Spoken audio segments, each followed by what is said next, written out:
Indiana law requires public schools to screen kindergarteners, first graders, and second graders for dyslexia within the first 90 days of the start of the school year. And while many private schools also do this, it isn't required. Dyslexia is a learning disability that affects a person's ability to read, spell, and speak. Even with screening, some dyslexic students continue to go unnoticed.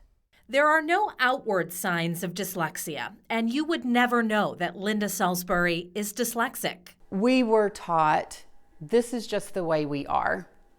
So I learned through myself tricks of the trade, repetition. I studied hard every night. I did homework whether I had it or not. I worked at it to cover up the dyslexia. She managed, but inside it was a struggle. You tell yourself you're stupid all the time. You tell yourself you're dumb. You tell yourself you can't do this. I'm not good enough. Since dyslexia is hereditary, she knew early on. As a parent, you know very early that your child is a different thinker. Her daughter, Olivia, was likely dealing with the same reading challenges. So in third grade, her teacher approached me and said, there's something going on here. Let's figure this out. Well, I, as the mom, already knew she's dyslexic. That's when her daughter started coming here to the Bear Reading Center. Her reading level has shot out the roof, not at standard yet, but from where she was to where she is now, it's an incredible difference. Here is one of our tutoring rooms. Bear offers therapeutic intervention for children with learning and reading challenges. It's the only state-approved dyslexia training program in our area. Kim Hoy is the director. We're like a huge resource within the community that if someone has a question or a problem, we're usually somewhere on the call list. Thanks to state law, public schools are now required to screen kindergarteners, first graders, and second graders for dyslexia.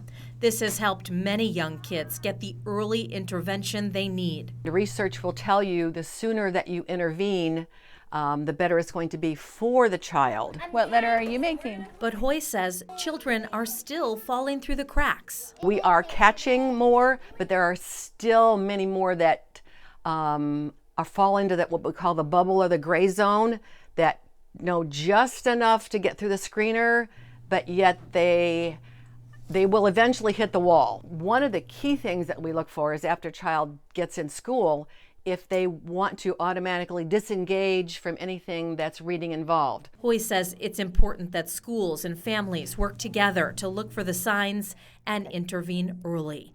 Because while dyslexia can never be cured, children can learn tools to manage it. Once they get the key and things get unlocked, the world opens up. That's the case for Salisbury and her daughter. I like to say that their abilities outweigh any of their disabilities.